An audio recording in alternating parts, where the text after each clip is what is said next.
Joining us to talk more about the President's address and how agriculture as a source of alternative fuels was completely omitted is Jim Monroe. Jim is a legislative specialist with the Louisiana Farm Bureau and has spent lots of time in Washington tracking farm issues and how they relate to U.S. energy policy. And Jim, did you find it surprising that the President failed to mention anything about ethanol and other biofuels, even though he comes from one of the largest corn-producing states in the country?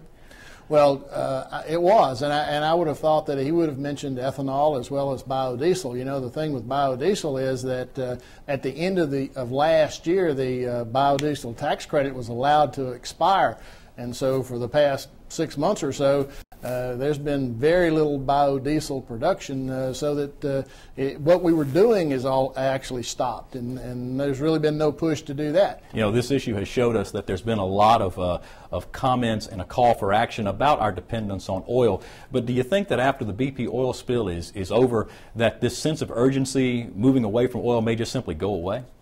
Well, I mean, we're going to be using oil for a long time. There's no real substitute for it for some uses.